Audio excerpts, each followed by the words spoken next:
इयत्ता 12वी विषय भूगोल प्रकरण क्रमांक 2 लोकसंख्या भाग 2 या प्रकरणावरील स्वाध्याय। तर यामधील प्रश्न क्रमांक 1 आहे, अचूक सहसंबंध ओळखा। ए विधान आर कारण। तर यामध्ये ए आहे, अवलंबित्वाच्या प्रमाणात वाढ झाल्याने अर्थव्यवस्थेवर परिणाम होतो। आर, लोकसंख्येत वृद्धांची संख्या वाढल्यास वैद्यकीय खर्च वाढतात। तर याचं पर्याय आहेत, अ केवळ ए बरोबर आहे, आ केवळ आर बरोबर आहे, ई ए आणि आर हे दोन्ही बरोबर आहेत आणि आर हे ए चे अचूक स्पष्टीकरण आहे, ई ए आणि आर हे दोन्ही बरोबर आहेत परंतु आर हे ए चे अचूक स्पष्टीकरण नाही। तर याचं उत्तर आहे ई ए आणि आर हे दोन्ही बरोबर आहेत आणि आर हे ए चे अचूक स्पष्टीकरण नाही। 2 ए, लोकसंख्येच्या मनोऱ्यात रुंद तळ बालकांची संख्या अधिक असल्याचे दाखवते। आर, लोकसंख्या मनोऱ्याचे रुंद शीर्ष वृद्धांची संख्या अधिक असल्याचे द्योतक आहे। तर याचे पर्याय आहेत, अ केवळ ए बरोबर आहे, आ केवळ आर बरोबर आहे, ई ए आणि आर हे दोन्ही बरोबर आहेत आणि आर हे ए चे अचूक स्पष्टीकरण आहे, ई ए आणि आर हे दोन्ही बरोबर आहेत परंतु आर हे ए चे अचूक स्पष्टीकरण नाही। तर याचं उत्तर आहे ई ए आणि आर हे दोन्ही बरोबर आहेत परंतु आर हे ए चे अचूक स्पष्टीकरण नाही। प्रश्न क्रमांक 2 टिपा लिहा। तर यामध्ये 1 लोकसंख्या वाढ व स्थलांतर। तर याचं उत्तर आपल्याला असे देता येईल, स्थलांतरामुळे मूळ प्रदेश व स्थलांतरितांना स्वीकारणारा प्रदेश या दोन्ही प्रदेशात लोकसंख्या संरचनेत गुणात्मक व संख्यात्मक बदल घडून येतो। दोन्ही प्रदेशातील लोकसंख्येचे वितरण, घनता, प्रारूप व रचना यात बदल होतो। लोकसंख्या वाढीस जन्मदर आणि मृत्यूदर याबरोबरच स्थलांतर घटकाचा प्रभाव पडतो। ज्या प्रदेशात स्थलांतरित लोक येतात म्हणजे आगमित प्रदेशात लोकसंख्या वाढते। स्थलांतरित लोक ज्या प्रदेशात येतात त्यामध्ये पुरुष स्थलांतरितांचे प्रमाण जास्त असल्याने तेथे पुरुषांची लोकसंख्या वाढते, लिंग गुणोत्तर कमी होते। अशा प्रदेशात लोकसंख्या घनता वाढते। या प्रदेशात कार्यशील लोकसंख्येत वाढ होते। स्थलांतरितामुळे लोकसंख्या वाढल्याने तेथे जास्त लोकसंख्येच्या वस्त्या निर्माण होतात। लोकसंख्या मनोरा आणि लिंग गुणोत्तर। तर याचं उत्तर आहे, लोकसंख्या अभ्यासक लोकसंख्येचे वय व लिंगानुसार वितरण दर्शवण्यासाठी मनोऱ्याचा वापर करतात। यामध्ये 3 प्रकारच्या मनोऱ्याचा समावेश करण्यात आलेला असतो, विस्तारणारा, संकोचणारा व स्थिरावलेला असा उल्लेख दिसतो। मनोऱ्याच्या डाव्या बाजूस पुरुषांचे तर उजव्या बाजूला स्त्रियांचे प्रमाण म्हणजे लिंग गुणोत्तर दर्शविलेले असते। तिन्ही मनोऱ्यात लिंग गुणोत्तरात तफावत दिसते। पहिल्या विस्तारणाऱ्या मनोऱ्यात स्त्री पुरुष प्रमाणात फारशी तफावत जाणवत नाही, तरी पुरुषांचे प्रमाण अधिक जाणवते। कमी वयातील स्त्रियांची संख्या वाढत्या वयानुसार कमी होत जाते। दुसऱ्या संकोचणाऱ्या मनोऱ्यात पायाजवळ पुरुषांपेक्षा स्त्रियांची संख्या बरीच कमी दिसते। 60 वर्ष वयोगटात लिंग गुणोत्तर जास्त आहे। तिसऱ्या स्थिरावलेल्या टप्प्यात लिंग गुणोत्तरात फारशी तफावत नाही। एकंदरीत जगात स्त्रियांची संख्या जास्त आहे. 3. लोकसंख्येची व्यावसायिक संरचना. तर याचं उत्तर आहे, देशाचा आर्थिक विकास लोकसंख्येच्या व्यावसायिक संरचनेशी निगडीत असतो. प्राथमिक, द्वितीयक, तृतीयक अशा प्रकारचे वर्गीकरण केले जाते. या व्यवसायात कार्यशील गटातील लोकसंख्येच्या टक्केवारीवरून देशाचा आर्थिक विकासाचा स्तर ठरवता येतो. व्यवसायामधील लोकसंख्या प्रमाण हे देशाच्या आर्थिक विकासाचा मापदंड असतो. विकसित राष्ट्रात औद्योगिक व पायाभूत सुविधा उपलब्ध असल्याने तेथील कार्यशील लोकसंख्या द्वितीयक, तृतीयक किंवा चतुर्थक व्यवसायात जास्त दिसते. ज्या देशाची अर्थव्यवस्था कृषीप्रधान आहे तेथील कार्यशील लोकसंख्या प्राथमिक व्यवसायात गुंतलेली आढळते. जेथे प्राथमिक व्यावसायिकांची संख्या जास्त ते देश अप्रगत, मागास मानले जातात. प्राथमिक व्यवसायामध्ये शेतकरी, पशुपालन, शिकार, वनसंकलन, लाकूडतोड, खाणकाम इत्यादी व्यवसायाचा समावेश होतो. तर द्वितीयकमध्ये उद्योगधंदे, बांधकाम इत्यादी. तर तृतीयक व्यवसायामध्ये व्यापार, वाणिज्य, वाहतूक, साठवण, दळणवळण इत्यादी व्यवसायांचा समावेश होतो. 4. साक्षरतेचे प्रमाण.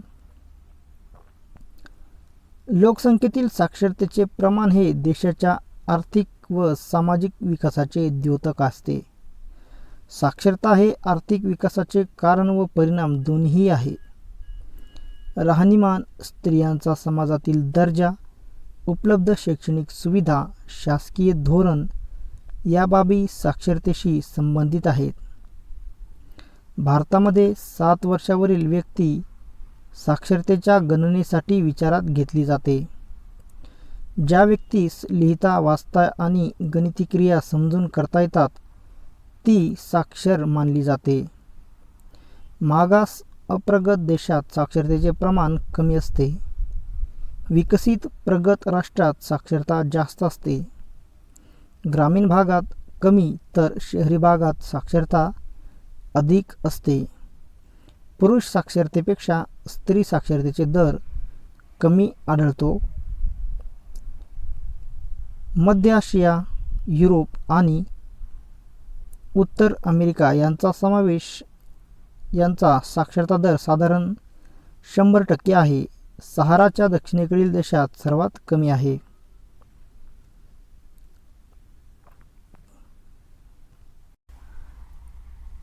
प्रश्न 3. भौगोलिक कारणे लिहा. 1. विकसित राष्ट्रामध्ये शेती व्यवसायात गुंतलेल्या लोकांची संख्या कमी आहे. तर याचं कारण आहे, विकसित राष्ट्रात शेती व सर्वच प्राथमिक व्यवसायात गुंतलेल्या लोकांची संख्या विकसनशील व अविकसित राष्ट्रापेक्षा कमी आहे. विकसित देशात औद्योगिक आणि पायाभूत सुविधा उपलब्ध असल्याने या अशा देशात कार्यशील लोकसंख्या द्वितीयक, तृतीयक किंवा चतुर्थक व्यवसायात जास्त आढळते. या देशात अन्य व्यवसायामुळे कृषी क्षेत्रात घट झालेली असते. शेतीशिवाय अन्य व्यवसायास अनुकूल परिस्थिती असल्याने व ते व्यवसाय किफायतशीर वाटत असल्याने ते शेतीऐवजी इतर व्यवसायाकडे वळतात. परिणामी शेती व्यवसायात गुंतलेली लोकांची संख्या कमी आहे. विकसित देशात पुरेपूर पायाभूत सुविधांचा विकास, पुरेसे भांडवल, विज्ञान तंत्रज्ञानाचा विकास, आधुनिक सोयी यामुळे बिगर शेती व्यवसायाकडे कल वाढतो. विकसित देशांची अर्थव्यवस्था भक्कम असल्याने व्यापारी दृष्टिकोन ठेवून व्यवसायांची निवड केली जाते. शासनाचे धोरण औद्योगिकीकरणास पोषक असते. यामुळे शेतीत लोकांची संख्या कमी दिसते. 2. लोकसंख्येतील साक्षरतेचे प्रमाण हे देशाच्या आर्थिक व सामाजिक विकासाचे द्योतक असते. तर याचं उत्तर आहे, लोकसंख्येतील साक्षरतेचे प्रमाण हे देशाच्या आर्थिक व सामाजिक विकासाचे द्योतक असते. साक्षरता हे आर्थिक व सामाजिक विकासाचे कारण व परिणाम दोन्ही आहे. साक्षरतेमुळे आर्थिक व सामाजिक साक्षरता येऊन मानव व समाजाच्या विकासाला फायदा होतो. साक्षर व्यक्तीस आर्थिक नियोजन, व्यवसायाची निवड, गुंतवणूक, मालमत्ता याबाबत योग्य निर्णय घेणे सुलभ जाते. साक्षर समाज विकसित बनतो. त्यांचे दरडोई उत्पन्न वाढते. राहणीमानाचा दर्जा उंचावतो. विज्ञानविषयक सजगता निर्माण होते. आधुनिक तंत्रज्ञान अंगीकारतो. आरोग्य सुधारते. जास्त साक्षर असणारे लोक आर्थिक व सामाजिक दृष्टीने विकसित असतात. त्यांच्या आर्थिक व सामाजिक विकासात साक्षरतेचे प्रतिबिंब जाणवते. 3. जेव्हा कार्यशील लोकसंख्येत वाढ होते तेव्हा लाभांशातही वाढ होते. तर याचं उत्तर आहे कार्यशील लोकसंख्येच्या प्रमाणावरून देशाचा आर्थिक विकास निश्चित होतो. कार्यशील लोकसंख्या अधिक असल्यास त्या देशाच्या अर्थव्यवस्थेत लोकांचा सहभाग जास्त होतो. एकूण लोकसंख्येत कार्यशील लोकसंख्या जास्त असल्यास मनुष्यबळाची उपलब्धता होऊन लाभांश वाढतो.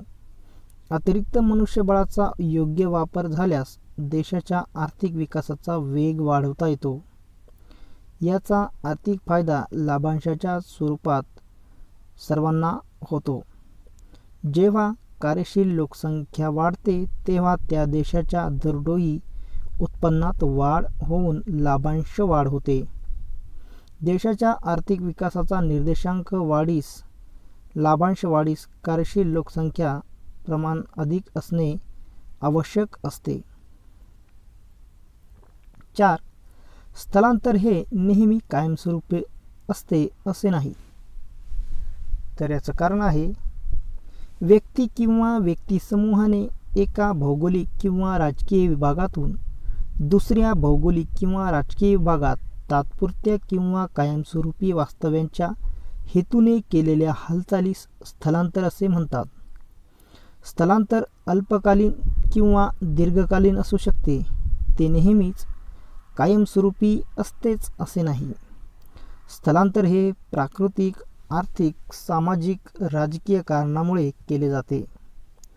स्थलांतर हे विशिष्ट हेतूनुसार अथवा उद्दिष्टानुसार झाले असेल तर तो हेतू किंवा उद्दिष्ट साध्य झाल्यानंतर पुन्हा ते मूळ ठिकाणी परत येतात. त्यामुळे स्थलांतर हे कायमस्वरूपी असते असे नाही.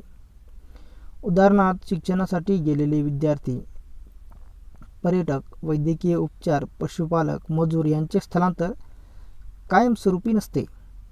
याशिवाय नैसर्गिक अथवा सामाजिक स्थलांतरित परिस्थिती पूर्वपदावर येते. प्रश्न क्रमांक 4. फरक स्पष्ट करा. यामध्ये एक आहे देणारा प्रदेश आणि घेणारा प्रदेश. यामध्ये फरक स्पष्ट करायचा आहे. देणारा प्रदेश आणि घेणारा प्रदेश. देणारा प्रदेश या प्रदेशातील लोकसंख्या व लोकसंख्या घनता कमी होते. घेणारा प्रदेश या प्रदेशातील लोकसंख्या व लोकसंख्या घनता वाढते. देणाऱ्या प्रदेशामध्ये कार्यशील लोकसंख्येचे प्रमाण घटते. घेणाऱ्या प्रदेशामध्ये कार्यशील लोकसंख्येचे प्रमाण किंवा मनुष्यबळ वाढते. देणाऱ्या प्रदेशात तरुणांचे स्थलांतर झाल्यामुळे वयोरचना बदलते. येथे बालके वृद्ध प्रमाण अधिक होते. तर घेणाऱ्या प्रदेशात तरुणांचे स्थलांतर, वयोरचना बदलते. येथे तरुण, कामकरी वयोगट अधिक असतो. देणाऱ्या प्रदेशामध्ये पुरुषांचे स्थलांतर जास्त असते. लिंग गुणोत्तर बदलते. स्त्रियांची संख्या जास्त होते. उदाहरणार्थ केरळ. तर घेणाऱ्या प्रदेशामध्ये पुरुषांचे स्थलांतर जास्त झाल्यामुळे लिंग गुणोत्तर बदल होते. पुरुषांची संख्या जास्त होते. उदाहरणार्थ मुंबई. येथील सोयीसुविधा वापराविना कमी वापर त्यावर झालेला खर्च अनावश्यक असतो. अतिरिक्त लोकसंख्येमुळे मूलभूत सोयीसुविधावर ताण पडतो, तसेच त्या सोयीसुविधा अपुऱ्या पडतात. मनुष्यबळाअभावी शेतजमिनी पडीक पडतात, साधनसंपत्तीचा विकास खुंटतो. तर घेणाऱ्या प्रदेशामध्ये शहरालगतच्या शेतजमिनीचे प्रमाण कमी होते, तर बिगर शेती कामासाठी जमिनीचा वापर होतो. 2. विस्तारणारा मनोरा व संकुचणारा मनोरा यामधील फरक स्पष्ट करा. तर याचं उत्तर आहे विस्तारणारा मनोरा. या मनोऱ्याचा तळ विस्तारत जाणारा असून शीर्षाकडे तो निमुळता होत आहे. तर संकोचणारा मनोऱ्यात या मनोऱ्याचा तळ संकुचित होत जातो, तर शीर्षाकडे विस्तारलेला आहे. याचा अर्थ वाढत्या वयोगटानुसार मृत्यूदरही वाढताना आढळतो. तर संकोचणाऱ्या मनोऱ्यामध्ये याचा अर्थ आहे वृद्धांची संख्या जास्त तर तरुणांची संख्या कमी असणे. विस्तारणारा मनोरा हा मनोरा जन्म आणि मृत्यू दोन्ही दर जास्त आहेत असे सांगतो. तर संकुचणारा मनोरा हा जन्मदर कमी तर मृत्यूदर अगदी कमी असे सांगतो. विस्तारणारा मनोरा हा मनोरा असणाऱ्या देशात बालकाची व तरुणांची संख्या ही अधिक असते. तर संकोचणाऱ्या मनोऱ्यामध्ये वृद्धांची संख्या असल्याचे सांगतो. हा मनोरा अविकसित व विकसनशील देशाचा निदर्शक आहे. तर संकोचणारा मनोरा हा विकसित प्रगत देशाचा निदर्शक आहे. विस्तारणारा मनोरा हा असणाऱ्या देशात भविष्यात मनुष्यबळ अधिक मिळू शकते, तर संकोचणारा मनोऱ्यामध्ये असणाऱ्या देशात भविष्यात मनुष्यबळाचा तुटवडा भासू शकतो. प्रश्न क्रमांक 5. सविस्तर उत्तरे लिहा. 1. लोकसंख्या मनोऱ्याचे लोकसंख्या अभ्यासातील महत्त्व स्पष्ट करा. तर याचं उत्तर आहे लोकसंख्या अभ्यासक लोकसंख्येचे वय व लिंगानुसार वितरण दर्शविण्यासाठी मनोऱ्याचा वापर करतात. यामध्ये 3 प्रकारच्या मनोऱ्याचा समावेश करण्यात आलेला असतो. विस्तारणारा, संकोचणारा व स्थिरावलेला असा उल्लेख दिसतो. मनोऱ्याच्या डाव्या बाजूस पुरुषांचे तर उजव्या बाजूला स्त्रियांचे प्रमाण म्हणजे लिंग गुणोत्तर दर्शवलेले असते. तळभागाकडून बालक तर शीर्ष भागाकडे वृद्ध प्रमाण दर्शवलेले असते, म्हणजे चढत्या वयोगटानुसार वितरण दर्शविले जाते. यामुळे प्रत्येक वयोगटानुसार लिंग गुणोत्तर प्रमाण समजले जाते. लोकसंख्या मनोऱ्याचे लोकसंख्या अभ्यासातील महत्त्व. तर यामध्ये आहे लोकसंख्येचे वयानुसार व लिंगानुसार वितरण समजते. प्रत्येक वयानुसार स्त्री पुरुष प्रमाण समजते. या मनोऱ्यावरून त्या प्रदेशातील कार्यशील व अवलंबित लोकसंख्या प्रमाण समजते. बालक, तरुण, वृद्ध वयोगटातील लोकसंख्या वितरणाची माहिती समजते. मनोऱ्याच्या प्रकारावरून देशाच्या आर्थिक स्थितीचा अंदाज करता येतो. या अभ्यासामुळे भविष्यकाळातील लोकसंख्या विषयक स्थितीचा अंदाज घेत ध्येय धोरणे नियोजन करण्यास मदत होते. यामधील वयोरचनेचा देशाच्या भवितव्यावर प्रत्यक्ष परिणाम करतो. मनोऱ्याच्या प्रकारानुसार जन्मदर व मृत्यूदर याबाबत आराखडा लक्षात घेऊन प्रदेशाचे आयुर्मान लक्षात घेण्यास मदत होते.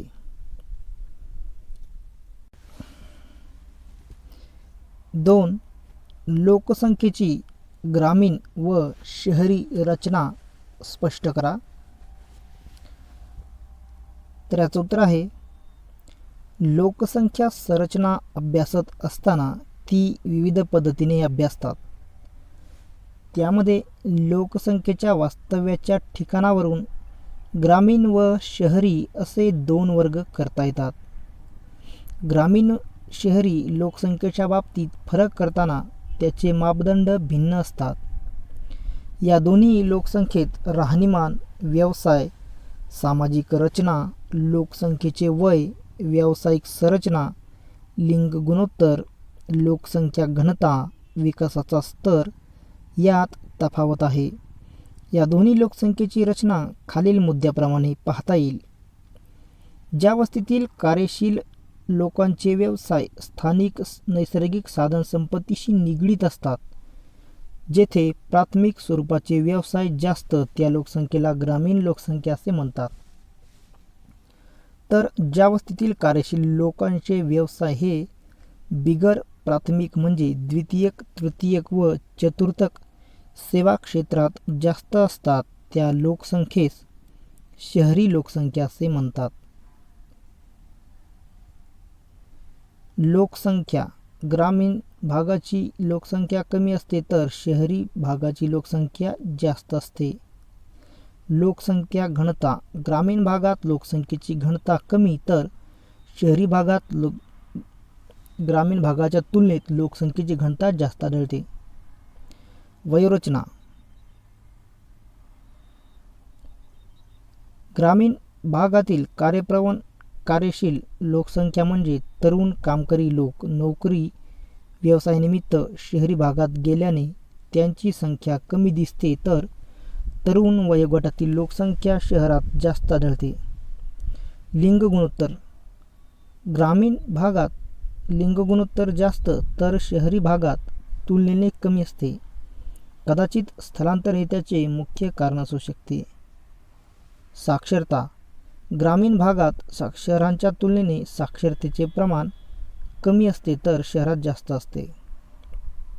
व्यावसायिक संरचना ग्रामीण भागातील लोकसंख्या प्राथमिक आर्थिक क्रियेत अधिक असते तर शहरी भागातील लोकसंख्या द्वितीयक, तृतीयक आर्थिक क्रियेत अधिक असते.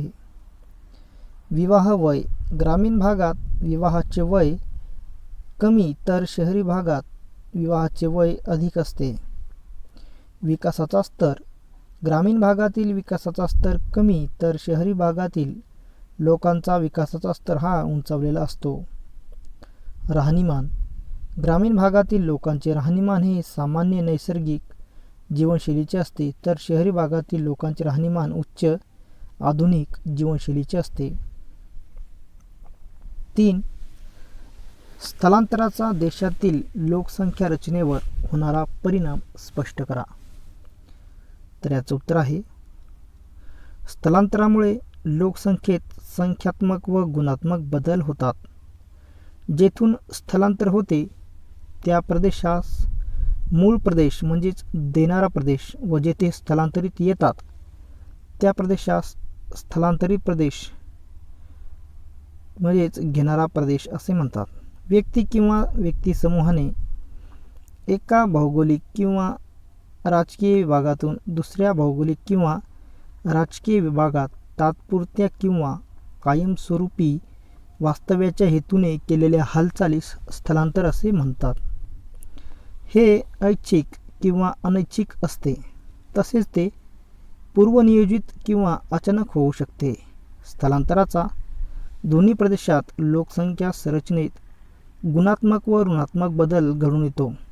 स्थलांतराचा देशातील लोकसंख्या रचनेवर खालीलप्रमाणे परिणाम होतो. 1. लोकसंख्या देणाऱ्या प्रदेशात लोकसंख्या कमी तर घेणाऱ्या प्रदेशात लोकसंख्या वाढते. 2. लोकसंख्या घनता स्थलांतरित झालेल्या प्रदेशात म्हणजे निर्गमित प्रदेशात लोकसंख्या घनता कमी होते तर स्थलांतरित आलेल्या प्रदेशात म्हणजे आगमित प्रदेशात लोकसंख्या घनता वाढते. 3. लिंग गुणोत्तर बदल दोन्ही प्रदेशात लिंग गुणोत्तर बदलते. यामध्ये पुरुष वर्गाचे स्थलांतर झाल्यास घेणाऱ्या प्रदेशात पुरुषांचे प्रमाण स्त्रियांपेक्षा जास्त असते तर देणाऱ्या प्रदेशात स्त्रियांचे प्रमाण जास्त होते. उदाहरणार्थ केरळ राज्यात पुरुषांपेक्षा स्त्रियांचे प्रमाण जास्त आहे. येथील अनेक पुरुष रोजगारानिमित्त देशविदेशात स्थलांतरित झाले आहेत. भारतातील अनेक महानगरात पुरुषांची संख्या जास्त आहे. दोन्ही प्रदेशात लिंग गुणोत्तरात झालेल्या बदलामुळे अनेक सामाजिक प्रश्न निर्माण होतात. 4. वयोरचनेत बदल घेणाऱ्या प्रदेशात तरुणांचे प्रमाण वाढते. कार्यकारी लोकसंख्या जास्त मिळते तर देणाऱ्या प्रदेशात बालके वृद्ध प्रमाण अधिक होऊन अवलंबित लोकसंख्या जास्त शिल्लक राहते. 5. ग्रामीण लोकसंख्या कमी होऊन शहरीकरण वाढते. 6. आंतरजातीय, आंतरधर्मीय, आंतरवंशीय विवाह प्रमाण वाढते. 7. खेड्यातील जन्मदर कमी होतो तर शहरातील जन्मदर वाढतो.